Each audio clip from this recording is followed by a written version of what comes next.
मेरे प्यारे देशवासियो, आजादी दे पावन पर्व दी तुसें सभनें गी नेकां नेकां शुभकामनां। अज्ज मुल्ख इक आत्म विश्वास कन्नै भरोचे दा ऐ।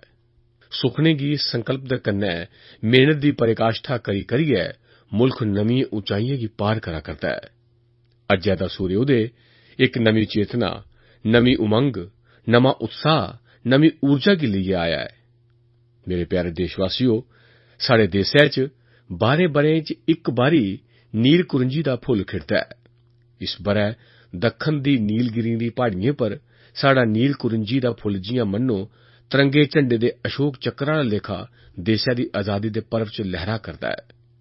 मेरे प्यारे देशवासियो, आजादी दा एह् पर्व अस उसलै मना करने आं जिसलै साढ़ी धियां उत्तराखंड, हिमाचल, मणिपुर, तेलंगाना, आंध्र प्रदेश इनें राज्यें दियें साढ़ियें धियें 7 समंदर पार कीता ते 7 समंदरें गी तरंगे कन्नै रंगियै साढ़े बिच परतोई आईयां।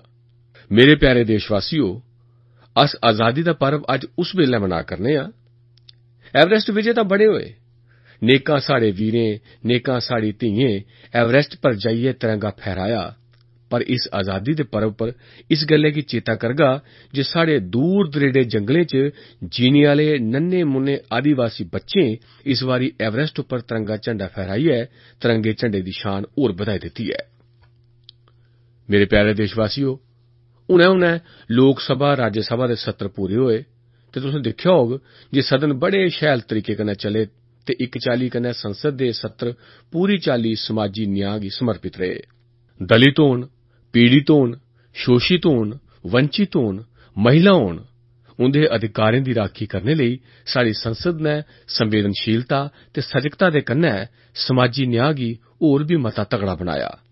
ओबीसी आयोग गी केई ब'रें थमां संवैधानिक दर्जा देने दी मंग उठा'रदी ही। इस बारी संसद नै पिछड़े ते बड़े मते पिछड़ें गी उस आयोग गी संवैधानिक दर्जा देइयै इक संवैधानिक व्यवस्था देइयै उंदे हक्कें दी राखी करने दी कोशिश कीती ऐ। अस अज्ज उसलै आजादी दा पर्व मना करने आं जिसलै साढ़े देसै च किश खबरें इक नमीं चेतना आन्नी ऐ। हर भारतवासी दुनिया दे कुसै बी कोने च की निं बैठे दा होऐ, अज्ज इस गल्लै पर गर्व करा'रदा ऐ जे भारत दुनिया दी 6वीं बड्डी अर्थव्यवस्थाएं च अपना नां दर्ज करोआई दित्ता ऐ। ऐसे इक सकारात्मक माहौल च, सकारात्मक घटनाएं दे बिच अज्ज अस आजादी दा पर्व मना करने आं। देसै गी आजादी दोआने लेई पूज्य बापू दे नेतृत्व च लक्खां बद्धे लोकें अपना जीवन खपाई दित्ता, जवानी जेलें च गुजारी दित्ती। कई क्रांतिकारी महापुरुषें फांसी दे फंदे पर चढ़ियै देसै दी आजादी लेई फांसी दे फंदे गी चुम्मी लैता। मैं अज्ज देशवासी दी तरफा आजादी दे इनें वीर सेनानियें गी दिलै कन्नै नमन करना, प्रणाम करना। जिस तिरंगे झंडे दी आन बान शान असेंगी जीने मरने मिटने दी प्रेरणा दिंदी ऐ, उस तिरंगे दी शान लेई देसै दे जवान अपनियें जिंदुएं दा बलिदान देई दिंदे न। साढ़े अद्ध फौजी बल जिंदगी खपाई दिंदे न। साढ़े पुलिस बल दे जवान आम माह्नुएं दी राखी लेई दिन रात देसै दी सेवा च लग्गे रौंह्दे न। मैं सभनें सेना दे जवानें गी, अद्ध फौजी बलें गी, पुलसा दे जवानें गी उंदी महान सेवा लेई, उंदी त्याग तपस्या लेई, उंदे पराक्रम ते पुरुषार्थ लेई अज्ज तिरंगे झंडे गी साक्षी मन्नियै लाल किले दी प्राचीर थमां छत छत नमन करना ते उनेंगी बड़ी बड़ी शुभकामनां दिन्ना। इनें दिनें देसै दे बक्ख-बक्ख कोने थमां शैल बरसांत दियां खबरां आवा करदियां न ते कन्नै हाड़ै दी खबरां बी आवा करदियां न।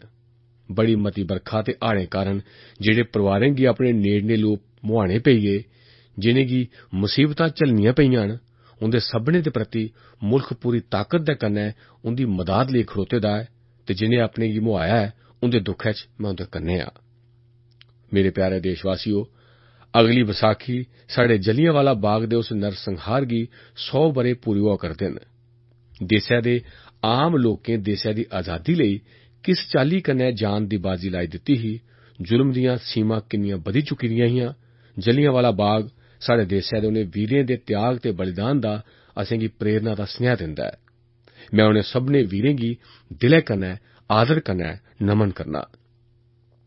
मेरे प्यारे देशवासियो, एह् आजादी इ'यां गै नहीं मिली गेई। पूज्य बापू दी अगुवाई च नेकां महापुरुषें, नेकां वीर पुरुषें, क्रांतिकारियें दे नेतृत्व च नेकां नौजवानें सत्याग्रह दी दुनिया च रौह्ने आह्ले जवानी जेलें च गुजारी दित्ती ते इस चाल्ली साढ़े देसै गी आजादी दोआई। पर आजादी दे इस संघर्ष च सुखने गी बी संजोया ऐ।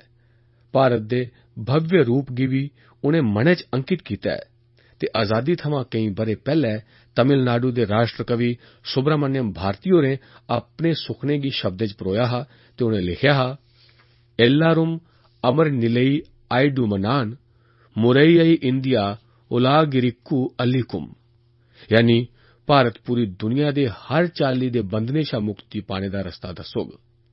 मेरे प्यारे देशवासियो, इनें महापुरुषें दे सुखने गी पूरा करने लेई, आजादी दे सेनानियें दिएं इच्छाएं गी पूरा करने लेई, देशै दे करोड़ें लोकें दिएं आसें तांगें गी पूरा करने लेई, आजादी लेई पूज्य बाबा साहब अंबेडकर जी हुंदे नेतृत्व च भारत ने इक समावेशी संविधान दा निर्माण कीता हा। एह् साढ़ा समावेशी संविधान इक नमें भारत दे निर्माण दा धैर्य लेइयै आया, साढ़े लेई किश जिम्मेदारियां लेइयै आया ऐ, साढ़े लेई सीमा रेखा तय करियै आया ऐ, साढ़े सुखने गी सच करने लेई समाज दे हर वर्ग गी, हर तबके गी, भारत दे हर हिस्से गी बरोबर मौके मिलन, अग्गै लेई जाने लेई ओह्दे गितै साढ़ा संविधान असेंगी मार्गदर्शन करदा रेहा ऐ। मेरे प्यारे भ्राओ ते भैणो, साढ़ा संविधान असेंगी आखदा ऐ, भारत दे तिरंगे झंडे थमां असेंगी प्रेरणा मिलदी ऐ, गरीबें गी न्याय मिलै, सभनें गी जन जन गी अग्गै बधने दा मौका मिलै, साढ़ा हेठला मझाटला तबका, उच्चा मझाटला तबका, उनेंगी अग्गै बधने च कोई दिक्कत नेईं आवै, सरकार दी अड़चनां नेईं औन, समाजी व्यवस्था उंदे सुखने गी दबोचै नेईं, उनेंगी बद्धोबद्ध मौके मिलन, ओह् जिन्ना बधना मठोना चाहन, जिन्ना खिड़ना चाहन उन्ना खिड़न। साढ़े बजुर्ग होन, साढ़े दिव्यांगजन होन, साढ़ी महिला होन, साढ़ी दलित पीड़ित शोषित, साढ़े जंगलें च जिंदगी गुजारने आले आदिवासी भ्रा भैन होन, हर कुसै गी उंदी आसें तांगें मताबक अग्गै बधने दे मौके थ्होन। इक आत्मनिर्भर हिंदुस्तान होऐ, इक समर्थवान हिंदुस्तान होऐ, इक विकास दी लगातार गति गी बनाइयै रखने आला, लगातार नमियें ऊंचाइयें गी पार करने आला हिंदुस्तान होऐ, दुनिया च हिंदुस्तान दी साख होऐ ते इन्ना गै नहीं, अस चाहन्ने आं दुनिया च हिंदुस्तान दी धमक बी होऐ, ऐसा हिंदुस्तान अस बनाना चाहन्ने आं। मेरे प्यारे देशवासियो, मैं पैह्ले बी टीम इंडिया दी कल्पना तुंदे सामने रखी, जिसलै 125 करोड़ देशवासियें गी भागीदारी हुंदी ऐ, जन जन देसै गी अग्गै बधाने लेई साढ़े कन्नै जुड़दा ऐ, 125 करोड़ सुखने, 125 करोड़ संकल्प, 125 करोड़ पुरुषार्थ जिसलै निर्धारित निशाने हासल करने लेई सही दिशा च चली पौंदे न, तां केह् किश नहीं होई सकदा। मेरे प्यारे भ्राओ भैणो, मैं अज्ज बड़ी नम्रता दे कन्नै, बड़े आदर दे कन्नै एह् आखना चाहगा जे 2014 च इस देशै दे 125 करोड़ बसनीकें सिर्फ सरकार बनाइयै ओह् रुकी नहीं गे, ओह् देश बनाने लेई किट्ठे बी होए हे, किट्ठे होए दे न ते किट्ठे होए दे रौह्ङन बी। मैं समझना इ'यै ते साढ़े देशै दी ताकत ऐ। 125 करोड़ देशवासी, 6 लक्ख शा मते ग्रां, अज्ज श्री अरविंद जी हुंदी जयंती ऐ ते श्री अरविंद होरें बड़ी सटीक गल्ल आखी ही। श्री अरविंद होरें आख्या हा, राष्ट्र केह् ऐ, साड़ी मातृभूमि केह् ऐ, एह् कोई जिमीं दा टुकड़ा नहीं ऐ, ना गै संबोधन ऐ, ना गै कोई कोरी कल्पना ऐ। राष्ट्र इक बड्डी ताकत ऐ जेह्ड़ी अनगिनत लौह्की लौह्की इकाइयें गी संगठित ऊर्जा दा मूर्त रूप दिंदी ऐ। श्री अरविंद हुंदी एह् कल्पना गै अज्ज देसै दे हर बसनीक गी देसै गी अग्गै लेइयै जाने च जोड़ा करदी ऐ। पर अस अग्गै जा करने आं? एह् तदूं तक्कर पता नहीं चलदा जिसलै अस कुत्थुआं चले हे, इस पर जेकर नजर नेईं पाचै तां। कुत्थुआं असें यात्रा दा आरंभ कीता हा, जेकर उस बक्खी नेईं दिखगे तां कुत्थै गे आं, किन्ना गे आं, एह्दा शायद अंदाजा नेईं होग। ते इस करियै 2013 च साढ़ा देश जिस रफ्तार कन्नै चला करदा हा, जिंदगी दे हर खेतर च 2013 दी रफ्तार ही। उस 2013 दी रफ्तार गी जेकर अस आधार मन्नियै सोचचै ते पिछले 4 ब'रें च जेह्ड़े कम्म होए न, उनें कम्में दा जेकर लेखा जोखा लाचै तां तुसेंगी र्हानगी होग जे देश दी रफ्तार केह् ऐ, गति केह् ऐ, प्रगति कि'यां अग्गै बधा'रदी ऐ। शौचालय गै लेई लैओ, जेकर शौचालय बनाने च 2013 दी जेह्ड़ी रफ्तार ही, उस्सै रफ्तार कन्नै चलदे तां शायद किन्ने दहाके लंघी जंदे शौचालय 100% पूरे करने च। जेकर अस ग्राएं च बिजली पजाने दी गल्ल आखचै, जेकर 2013 दे आधार पर सोचचै तां ग्राएं च बिजली पजाने लेई शायद 1-2 दहाके होर लग्गी जंदे। जेकर अस 2013 दी रफ्तार कन्नै दिखचै तां LPG गैस कनैक्शन गरीब मां गी धूं शा मुक्त बनाने आह्ला चुल्हा जेकर 2013 दी रफ्तार कन्नै चले दे होंदे तां उस कम्म गी पूरा करने च शायद 7 ब'रे बी घट्ट पेई जंदे। जेकर 13 दी रफ्तार कन्नै चले दे होंदे तां जेकर अस 13 दी रफ्तार कन्नै ऑप्टिकल फाइबर नेटवर्क करदे रौंह्दे, ऑप्टिकल फाइबर लाने दा कम्म करदे तां शायद पीढ़ियां निकली जंदियां उस गति कन्नै ऑप्टिकल फाइबर हिंदुस्तान दे ग्राएं च पुजाने च। एह् रफ्तार, एह् गति, एह् प्रगति, एह् लक्ष्य, इस प्राप्ति लेई अस अग्गे बधे हे। भ्राओ ते भैणो, देसै दियां आसां तांगां बड़ियां न, देसै दियां जरूरतां बड़ियां न ते उ'नेंगी पूरा करना सरकार होऐ, समाज होऐ, केंद्र सरकार, राज्य सरकार सभनें रली मिलियै कोशिश करना बड़ा जरूरी हुंदा ऐ। ते इस्सै दा नतीजा ऐ जे अज्ज देसै च कैसा बदलाव आया ऐ। देश उ'ऐ, धरती उ'ऐ, हवा उ'ऐ, आसमान उ'ऐ, समंदर उ'ऐ, सरकारी दफ्तर उ'ऐ न, फाइलां उ'ऐ न, फैसले प्रक्रिया करने आह्ले लोक उ'ऐ न। पर 4 ब'रें च देश बदलाव सही करै करदा ऐ। देश इक नमीं चेतना, नमीं उमंग, नमें संकल्प ओह्दे अग्गे बधा करदा ऐ ते तां गै ते अज्ज मुल्ख 2 गुणी जरनैली सिड़कां बना करदा ऐ। तां देश 4 गुणा ग्राएं च नमें घर बना करदा ऐ। देश अज्ज रिकार्ड अन्नदाने दा उत्पादन करा करदा ऐ ते देश अज्ज रिकार्ड मोबाइल फोन भी तैयार करा करदा ऐ। देश च अज्ज रिकार्ड ट्रैक्टरें दी बिक्री होआ करदी ऐ ते दूई बक्खी देसै च अज्ज आजादी दे बाद सभनें शा मते हवाई जहाज खरीदने दा कम्म भी होआ करदा ऐ। देश अज्ज स्कूलें च शौचालय बनाने दे कम्म करा करदा ऐ तां देश अज्ज नमें IIM, नमें IIT, नमें एम्स दी स्थापना भी करा करदा ऐ। देश अज्ज लौह्की थाह्रें पर हुनर विकास दे मिशन गी अग्गे बधाइयै नमें केंद्र खोला करदा ऐ तां साढ़े Tier 2, Tier 3 शैह्रें च स्टार्टअप्स दा हाड़ आए दा ऐ। भ्राओ ते भैणो, अज्ज ग्रां तक्कर डिजिटल इंडिया, इक बक्खी अस डिजिटल इंडिया गी लेइयै अग्गे बधा करने आं तां दूई बक्खी डिजिटल हिंदुस्तान बना एह्दे लेई संवेदनशील सरकार कम्म करा करदी ऐ तां दूई बक्खी मेरे जेह्ड़े दिव्यांग भ्रा भैन न उंदे लेई सांझे चिन्हें दी इक डिक्शनरी बनाने दा कम्म भी उन्ने गै लगाव दे कन्नै साढ़ा मुल्ख करा करदा ऐ। साढ़े देसै दा करसान इनें दिनें आधुनिकता, वैज्ञानिकता बक्खी जाने लेई micro irrigation, drip irrigation sprinter उंदे पर कम्म करा करदा ऐ ते दूई बक्खी 99 पराने सिंचाई दे बंद पेदे बड्डे प्रोजेक्ट भी चला करदा ऐ। साढ़े मुल्ख दी फौज कुदरै भी कुदरती आपदा होऐ पुज्जी जंदी ऐ। बिपता च फसे दे माह्नुएं दी राक्खी लेई साढ़ी फौज दया ममता दे कन्नै पुज्जी जंदी ऐ। पर उ'ऐ फौज जिसलै संकल्प गी लेइयै चलदी ऐ तां सर्जिकल स्ट्राइक करियै दुश्मने दे दंद खट्टे करी औंदी ऐ। एह् साढ़ा मुल्ख विकास दा दायरा किन्ना बड्डा ऐ। इक कोना दिक्खो, दूआ कोना दिक्खो। देश विकास दे बड्डे दायरे च नमीं उमंग ते नमें उत्साह दे कन्नै किन्ना अग्गे बधा करदा ऐ। मैं गुजरात थमां आए दा। गुजरात च इक खोआन ऐ, निशान चूक माफ लेकिन नहीं माफ नीचू निशान। निशाने बड्डे होने चाहिदे, सुखने बड्डे होने चाहिदे। ओह्दे लेई मेहनत करनी पौंदी ऐ, जवाब देना पौंदा ऐ। पर जेकर निशाने बड्डे नेईं होङन, निशाने दूरै दे नेईं होङन तां फैसले भी नहीं होंदे, विकास दी यात्रा भी अटकी जंदी ऐ। इस करियै मेरे प्यारे भ्राओ भैणो, साढ़े लेई जरूरी ऐ जे अस बड्डे निशाने लेइयै संकल्प दे कन्नै अग्गे बधने दी दिशा च कोशिश करचै ते जिसलै निशाने ढिल्ले हुंदे न, हौसले बुलंद नेईं हुंदे तां समाज जीवन दे जरूरी फैसले भी केईं ब'रे तक्कर अटके दे पे रौंह्दे न।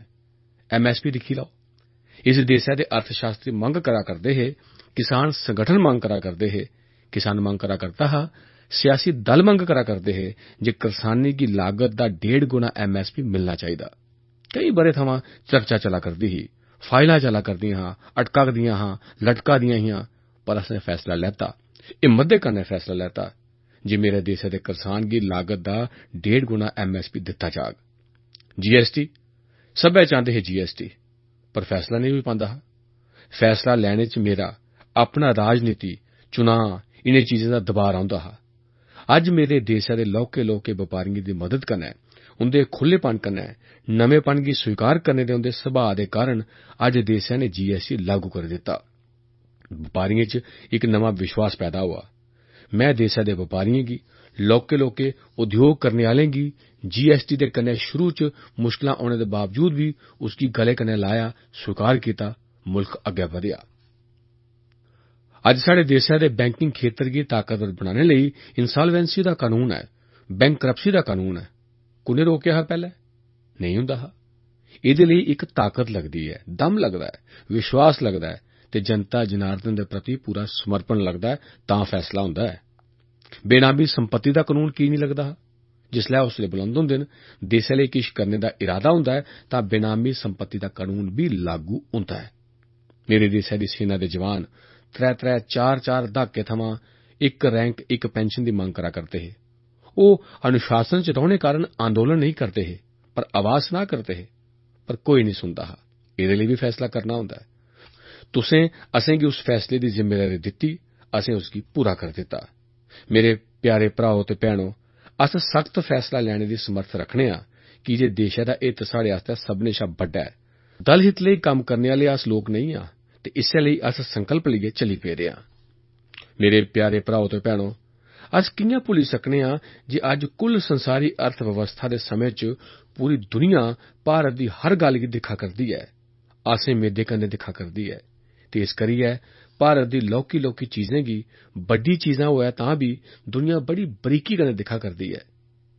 तुस चेता करो, 2014 दे पैह्ले दुनिया दी मन्नी परमन्नी दियां संस्थां, मन्ने परमन्ने दे अर्थशास्त्री, दुनिया च जिंदी गल्ल गी मन्नेआ जंदा ऐ, ऐसे लोक कदें साढ़े देसै लेई केह् आखदे होंदे हे?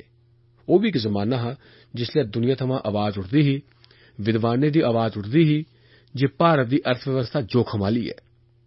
उनेंगी जोखम नजर औंदा हा, पर अज्ज उ'ऐ लोक, उ'ऐ संस्था बड़े विश्वास कन्नै आखा करदे न जे सुधारवादी कदम भारती अर्थव्यवस्था गी मजबूती दित्ती ऐ।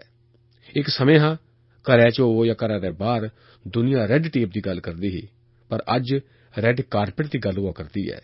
ईज ऑफ डूइंग बिजनेस च अस 100 तक्कर पुज्जी गए आं।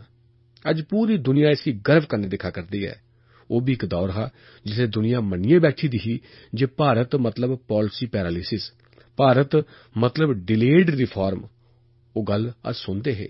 अज्ज भी अखबार कड्ढियै दिखगे तां नजरी औग, पर अज्ज दुनिया थमां इक गल्ल आवा करदी ऐ, रिफॉर्म, परफॉर्म, ट्रांसफॉर्म।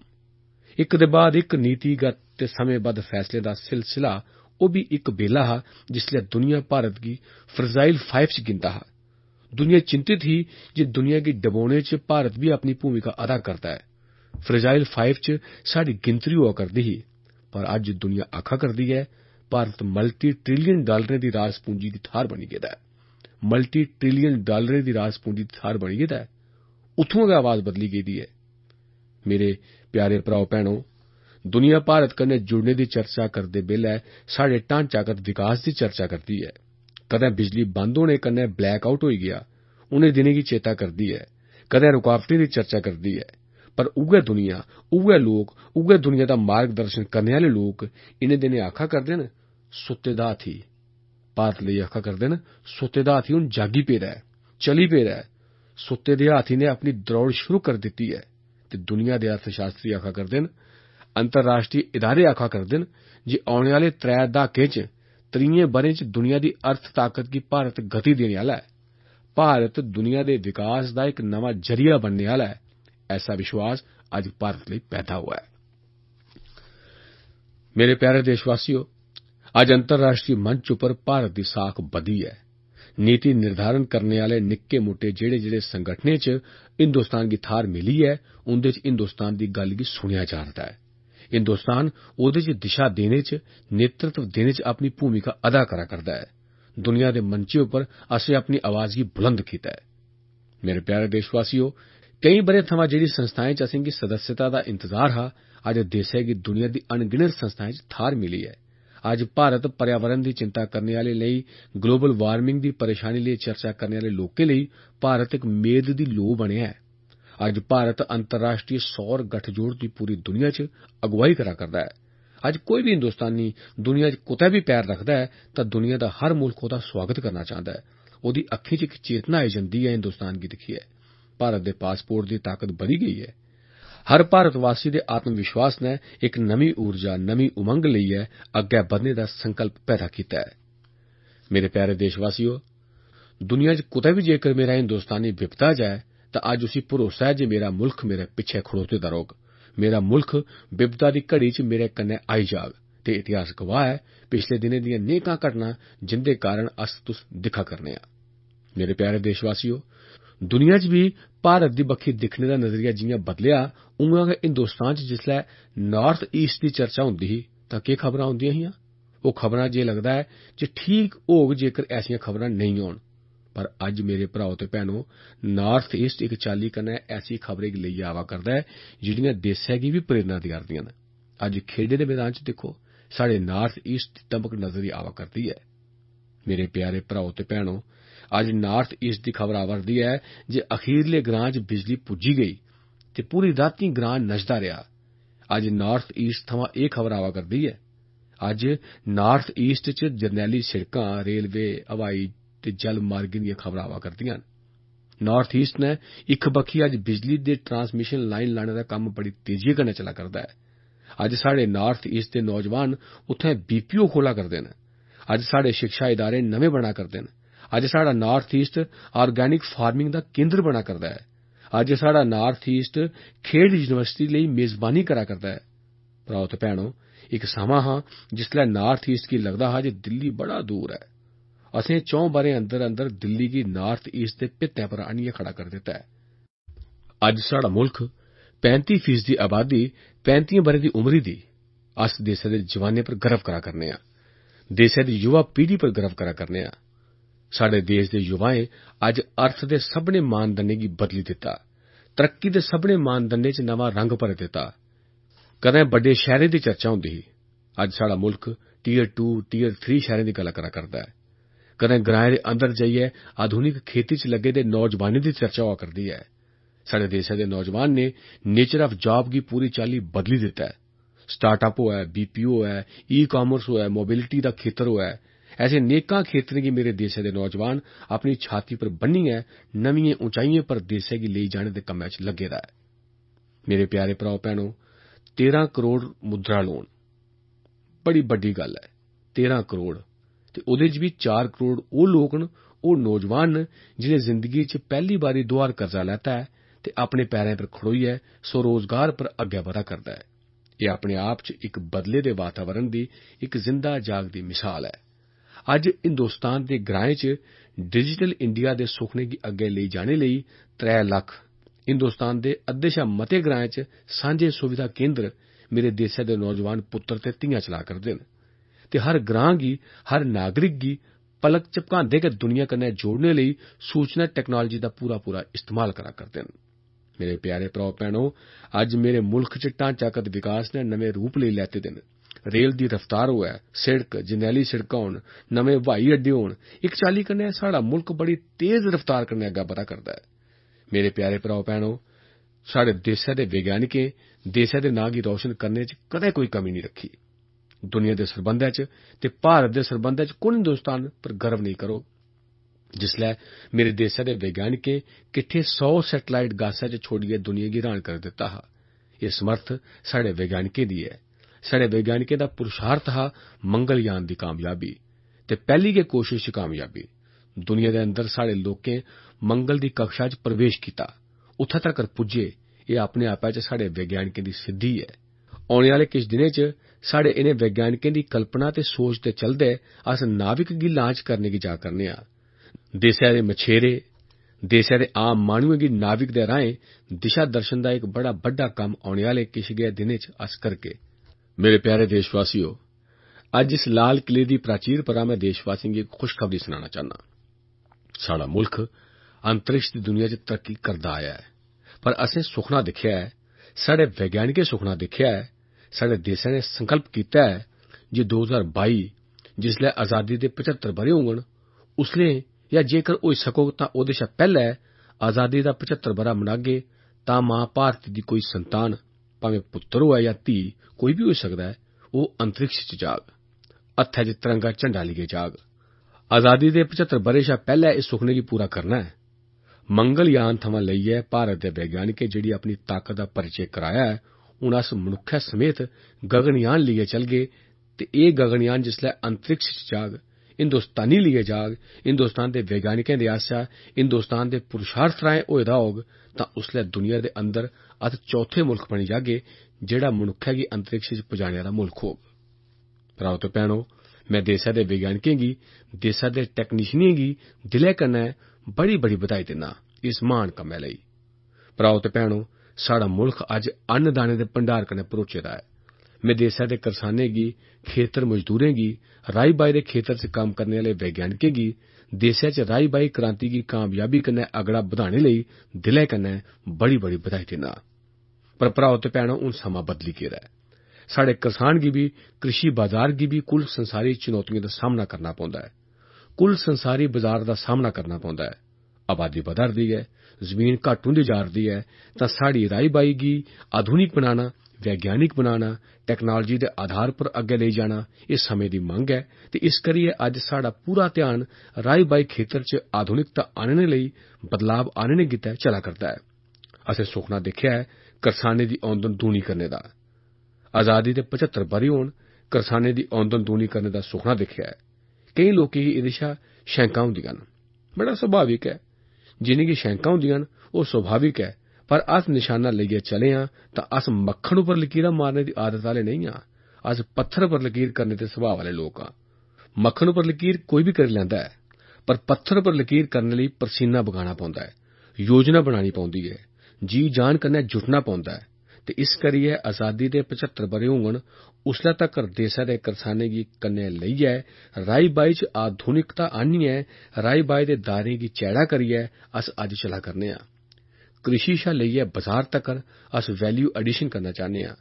अस आधुनिकीकरण करना चाह्न्ने आं ते केईं नमियां फसलां भी हून रिकार्ड उत्पादन करने कन्नै अग्गै बधा करदियां न। एह् अपने आप च पैह्ली बारी अस मुल्ख च एग्रीकल्चर एक्सपोर्ट पॉलिसी दी दिशा च अग्गै बधा करने आं, तां जे अस, साढ़े देश दा करसान भी दुनिया दे बाजार दे अंदर ताकत कन्नै खड़ोते दा र'वै।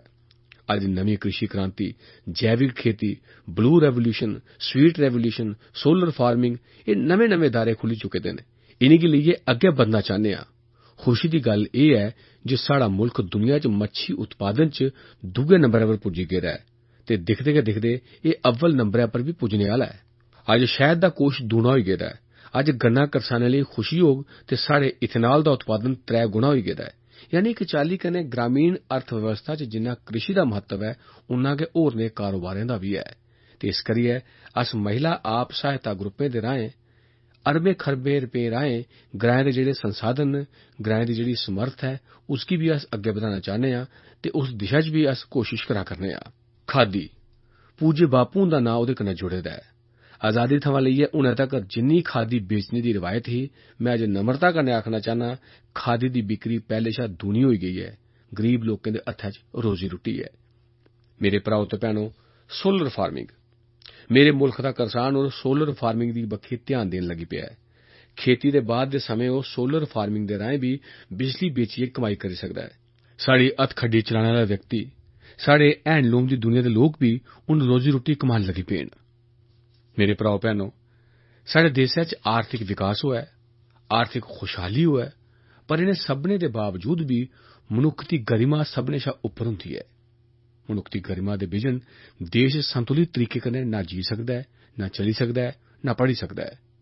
ते इस करियै माह्नू दी गरिमा, माह्नू दा सम्मान, असेंगी ऐसी योजनाएं गी लेइयै अग्गै बधना चाहिदा तां जे ओह् मानै कन्नै जिंदगी जी सकै, गर्व कन्नै जिंदगी जी सकै। नीतियां ऐसियां होन, रीति ऐसी होऐ, नीयत ऐसी होऐ जिंदे कन्नै आम माह्नू, गरीब शा गरीब माह्नू भी हर कुसै गी अपने आप गी बरोबरी दे कन्नै जीने दा मौका दिखदा होऐ। ते इस करियै उज्जवला योजना होऐ, असें गरीबें दे घरें तक्कर गैस कनैक्शन पुजाने दा कम्म कीता ऐ। सौभाग्य योजना होऐ, गरीबें दे घर बिजली पुजाने दा कम्म कीता ऐ। अस अग्गै बधने दी दिशा च कम्म करा करने आं। कल गै असें साढ़े महामहिम राष्ट्रपति जी हुंदा संबोधन सुनेआ। उनें बड़े विस्तार कन्नै ग्राम स्वराज अभियान दा जिक्र कीता। किस चाल्ली कन्नै 65,000 ग्राएं च, कीजे जिसलै बी सरकार दी गल्ल औंदी ऐ तां आखदे च नीतियां ते बनदियां न ते अखीरै च डिलीवरी निं होंदी। कल राष्ट्रपति जी होरें बड़े शैल तरीके कन्नै बखान कीता जे किस चाल्ली कन्नै आकांक्षी जिलें दे 65,000 ग्राएं च दिल्ली च चली दी योजना गी गरीब दे घरै तक्कर, पिछड़े ग्रां तक्कर कियां पजाया गेआ, एह्दा कम्म कीता ऐ। मेरे प्यारे देशवासियो, 2014 च इस्सै लाल किले दी प्राचीर पर जिसलै मैं स्वच्छता दी गल्ल कीती ही तां किश लोकें ओह्दा मजाक डोआया हा, मखौल कीता हा। किश लोकें ते एह् बी आखेआ हा जे सरकार कश बड़े सारे कम्म न, एह् स्वच्छता जनेह् कम्म च अपनी ऊर्जा की खपा करदे हो। पर भ्राओ ते भैणो, पिछले दिनें विश्व सेहत संगठन दी रिपोर्ट आई ऐ ते ओह आखा करदा ऐ जे भारत च स्वच्छता अभियान दे कारण 3 लक्ख बच्चे मरने थमां बची गे न। जेकर ओह नेईं हुंदा तां 3 लक्ख बच्चे कुण हिंदुस्तानी होग जिसगी स्वच्छता च भागीदार बनियै इनें 3 लक्ख बच्चें दी जिंदगी बचाने दा पुन्न नेईं मिलेआ होग। गरीब दे 3 लक्ख बच्चें दी जिंदगी बचना किन्ना बड्डा मनुक्खता दा कम्म ऐ। विश्व संस्था इसगी प्रमाणित करा करदी ऐ। भ्राओ ते भैणो, अगला ब'रा महात्मा गांधी हुंदी 150वीं जयंती दा ब'रा ऐ। पूज्य बापू होरें अपने जीवन च आजादी थमां बी मता महत्व स्वच्छता गी दित्ता हा ते ओह आखदे हे, असें बी अज्ज गांधी बापू हुंदे 150 ब'रे स्वच्छ भारत आजादी मिली सत्याग्रहियें थमां, स्वच्छता मिलोग स्वच्छाग्रहियें थमां। गांधी जी होरें सत्याग्रह त्यार कीते हे ते गांधी जी हुंदी प्रेरणा नै स्वच्छाग्रह त्यार कीते न। ते औने आह्ले ब'रे जिसलै 150वीं जयंती मनागे तां एह् मुल्ख पूज्य बापू होरें गी स्वच्छ भारत दे रूप च एह् साढ़े करोड़ां स्वच्छाग्रही पूज्य बापू होरें गी कार्यांजलि अर्पित करङन ते इक चाल्ली कन्नै जेह्ड़े सुखने गी लेइयै अस चले आं उनें सुखने गी पूरा करङन। मेरे भ्राओ भैणो, एह् स्हेई ऐ जे स्वच्छता ने 3 लक्ख लोकें दी जिंदगी गी बचाया ऐ, पर किन्ना गै मझाटले तबके दा सुखी परिवार की निं होऐ, शैल औंदन आह्ला व्यक्ति की निं होऐ, गरीब की निं होऐ, इक बारी घरै च बमारी आई जा तां व्यक्ति नहीं पूरा परिवार बमार पेई जंदा ऐ। कदें पीढ़ी दर पीढ़ी बमारी दे चक्कर च फसी जंदा ऐ।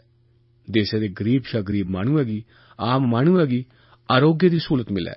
इस करियै गंभीर बमारी लेई ते बड्डे अस्पतालें च आम मनुक्खै गी बी आरोग्य दी स्हूलत मिलै ते मुफ्त च मिलै। इस करियै भारत सरकार ने प्रधानमंत्री जन आरोग्य अभियान शुरू करने दा फैसला कीता ऐ। एह् प्रधानमंत्री जन आरोग्य अभियान दे तैह्त आयुष्मान भारत योजना दे तैह्त इस मुल्ख दे 10 करोड़ परिवार एह् शुरुआती न। औने आह्ले दिनें च हेठले मझाटले तबके, उच्चे मझाटले तबके गी बी एह्दा लाभ मिलने आह्ला ऐ ते इस करियै 10 करोड़ परिवारें गी यानी करीब करीब 50 करोड़ नागरिक हर परिवार गी 5 लक्ख रपे सालाना एह् सेहत बीमा देने दी योजना ऐ। एह् अस इस मुल्ख गी देने आह्ले आं ते अज्ज 15 अगस्त थमां लेइयै जेह्ड़े टेक्नोलॉजी दे टूल न, की जे टेक्नोलॉजी कन्नै चलने आह्ली व्यवस्था ऐ, पारदर्शिता पर बल होऐ, कुसै आम माह्नुए गी एह् मौका हासल करने च दिक्कत नहीं होऐ, कोई रुकावट नहीं होऐ, एह्दे च टेक्नोलॉजी इंटरवेंशन बड़ी महत्वपूर्ण ऐ। अज्ज 15 अगस्त थमां औने आह्ले 4-5-6 हफ्ते देसै दे बक्ख-बक्ख हिस्सें च इस टेक्नोलॉजी दी आजमाइश शुरू होआ'रदी ऐ ते इसी पुख्ता बनाने दी दिशा च एह् कोशिश चला करदी ऐ ते फ्ही एह् योजना गी अग्गै बधाने लेई 25 सितंबर पंडित दीन दयाल उपाध्याय उंदी जन्म जयंती पर पूरे देसै च प्रधानमंत्री जन आरोग्य अभियान शुरू करी दित्ता जाग ते ओह्दा नतीजा एह् होने आह्ला ऐ जे देसै दे गरीब माह्नुऐ गी हून बमारी दे संकट कन्नै जूझना निं पौग। उसगी साहूकार थमां पैसा ब्याज पर निं लैना पौग। ओह्दा परिवार तबाह नहीं होग ते मुल्खै अंदर बी मझाटले तबके दे परिवारें लेई, नौजवानें लेई आरोग्य दे खेतर च नमें मौके पैदा होङन। टीयर 2, टीयर 3 शैह्रें च नमें अस्पताल बनङन। बड़ी बड्डी गिनतरी च मैडिकल अमला कम्मै पर लगोग। बड़े मते रोजगार दे मौके पैदा होङन। भ्राओ ते भैणो, कोई बी गरीब गरीबी च जीना नहीं चांह्दा, कोई गरीबी च मरना नहीं चांह्दा, कोई गरीब अपने बच्चें गी विरासत च गरीबी देइयै जाना नहीं चांह्दा। ओह् छटपटा करदा हुंदा ऐ जिंदगी भर गरीबी शा बाहर निकलने लेई ते इस विपता शा बाहर निकलने लेई गरीब गी बी सशक्त बनाना गै इलाज ऐ, इ'यै उपाय ऐ। असें पिछले 4 ब'रें च गरीब गी सशक्त बनाने दी दिशा च बल दित्ता ऐ। साडी कोशिश रेही ऐ जे गरीब सशक्त होऐ ते हुनै इक अंतर्राश्ट्री संस्था ने इक बड़ी शैल रिपोर्ट कड्ढी ऐ। उ'नें आखेआ ऐ जे पिछले 2 ब'रें च भारत च 5 करोड़ गरीब गरीबी दी रेखा शा बाहर आई गए न। भ्राओ ते भैणो, जिसलै गरीब दे सशक्तिकरण दा कम्म करने आं ते जिसलै मैं आयुष्मान भारत दी गल्ल करना, 10 करोड़ परिवार यानी केह्? 50 करोड़ आबादी च केह् न? बड़े घट्ट लोकें गी अंदाजा होग जे किन्नी बड्डी योजना ऐ। जेकर मैं अमरीका, कनाडा ते मैक्सिको दी आबादी गी रलाई लैं तां करीब इन्ने लाभार्थी एह् आयुष्मान योजना च न। जेकर मैं पूरे यूरोप दी आबादी गिनी लैं तां करीब उन्नी गै आबादी भारत च इस आयुष्मान भारत दे लाभार्थी बनने आह्ले न। भ्राओ ते भैणो, गरीब गी सशक्त बनाने लेई असें नेकां योजना बनाइयां न, पर योजना ते कदें बनदियां न पर बिचौलिए, फर्जी कंपनियां ओह्दे चा मलाई खाई लैंदियां न।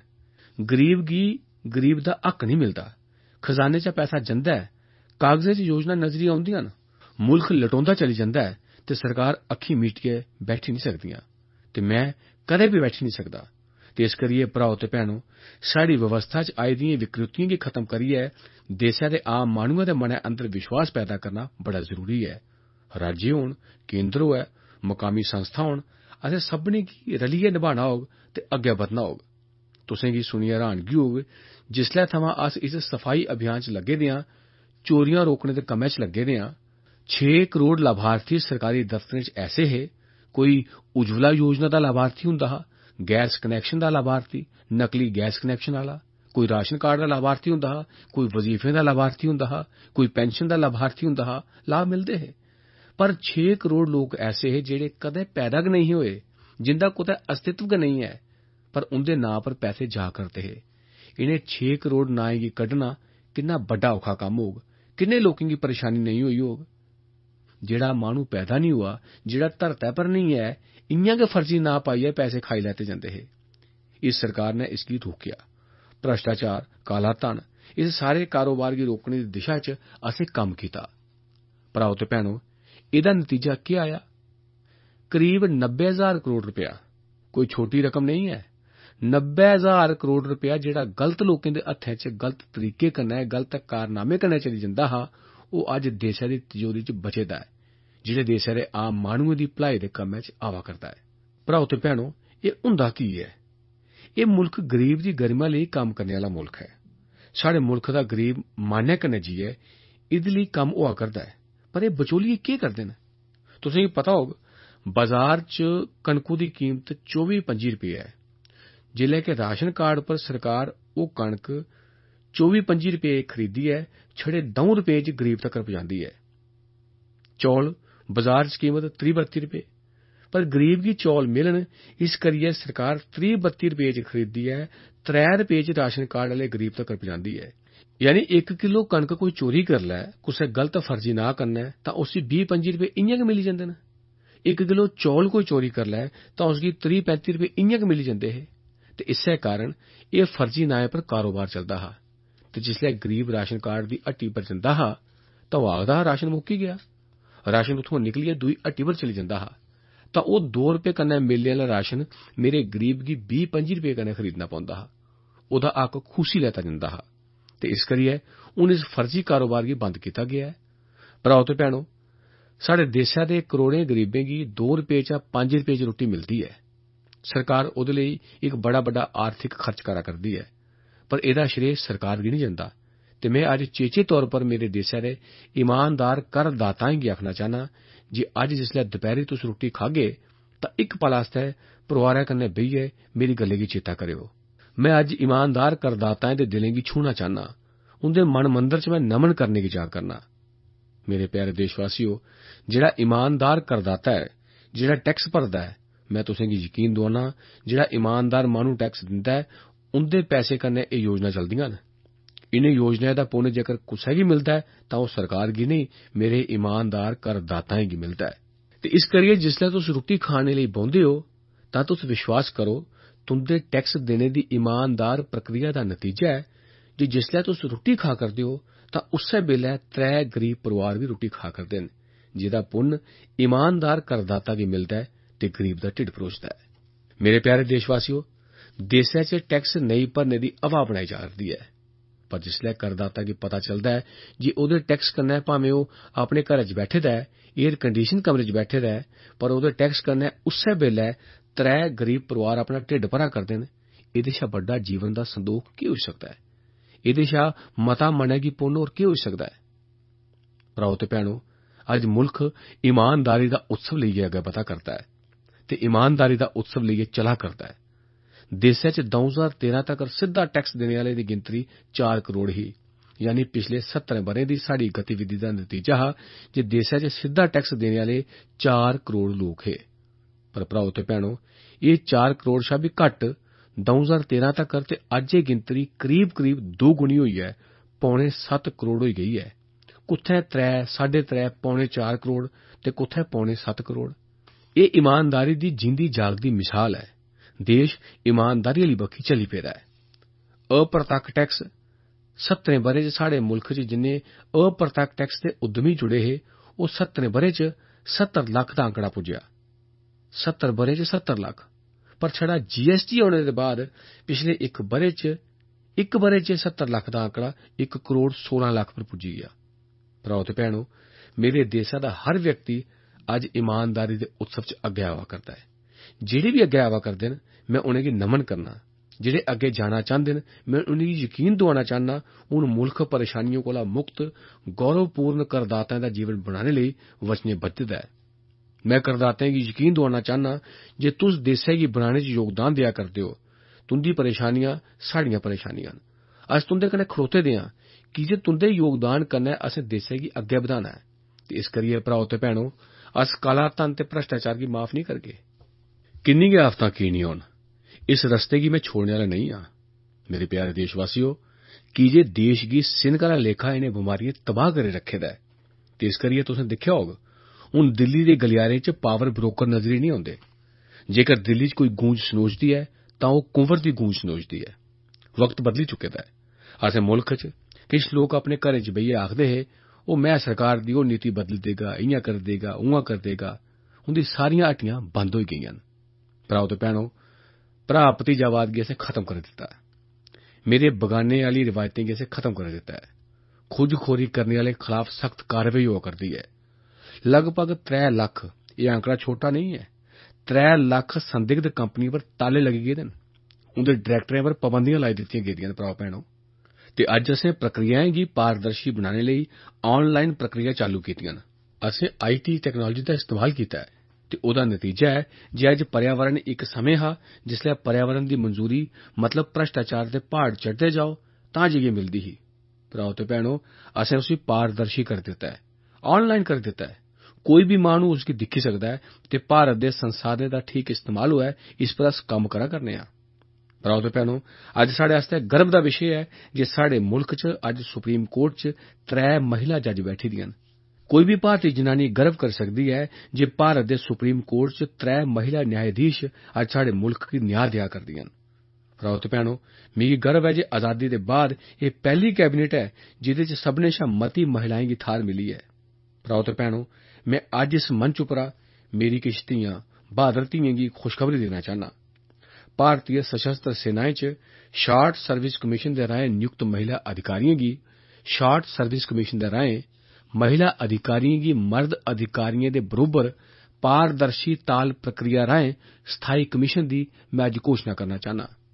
जेह्ड़ी साढ़ी लक्खां धियां अज्ज यूनीफार्म दी जिंदगी जिया करदियां न, देसै लेई किश करना चांह्दियां न, उंदे लेई अज्ज मैं इक तोहफा देआ करना, लाल किले दी प्राचीर थमां देआ करना।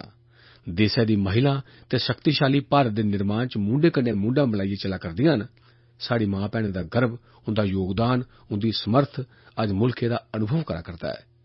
भ्राओ भैणो, आए दिन नार्थ ईस्ट च हिंसक घटनाएं दियां खबरां औंदियां हियां, अलगाववाद दियां खबरां औंदियां हियां, बंब बंदूक पिस्तौल दियां घटनां सनोचदियां हियां। पर अज्ज इक सशस्त्र बल विशेषाधिकार कानून जेह्ड़ा 3-3, 4-4 दहाके थमां लग्गे दा हा, अज्ज मिगी खुशी ऐ जे साढ़े सुरक्षा बलें दे जतनें दे कारण, राज्य सरकारें दी सक्रियता दे कारण, केंद्र ते राज्य दी विकास दी योजनाएं दे कारण, आम माह्नुएं गी जोड़ने दे जतनें दा नतीजा ऐ जे अज्ज केईं ब'रें मगरा त्रिपुरा ते मेघालय पूरी चाल्ली कन्नै सशस्त्र बल विशेषाधिकार थमां मुक्त होई गे न। अरुणाचल प्रदेश दे बी केईं जिले एह्दे थमां मुक्त होई गे न। गिने चुने जिलें च हून एह् स्थिति बची ऐ। खब्बे पक्खी अत्तवाद, माओवाद देसै गी खूनै कन्नै नुहा करदा ऐ।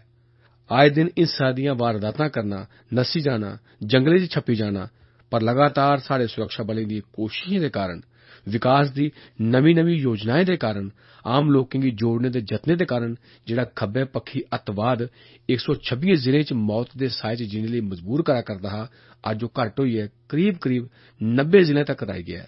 विकास हून बड़ी तेजिया कन्नै अग्गै बधा करदा ऐ। भ्राओ भैणो, जम्मू ते कश्मीर दे बारे च अटल बिहारी वाजपेयी जी होरें असेंगी रस्ता दस्सेआ ऐ ते उ'ऐ स्हेई रस्ता ऐ। उस्सै रस्ते पर अस टुरना चाह्न्ने आं। वाजपेयी जी होरें आखेआ हा, इंसानियत, जमहूरियत ते कश्मीरियत, इनें त्रौं मूल मुद्दें गी लेइयै अस कश्मीर दा विकास करी सकने आं। भामें लद्दाख होऐ, भामें जम्मू होऐ जां श्रीनगर घाटी होऐ, संतुलित विकास होऐ, बरोबर विकास होऐ, उत्थैं दे आम माह्नुएं दियां आसां तांगां पूरियां होन, ढांचागत विकास गी बल मिलै ते कन्नै कन्नै जन जन गी गले लाइयै चलचै।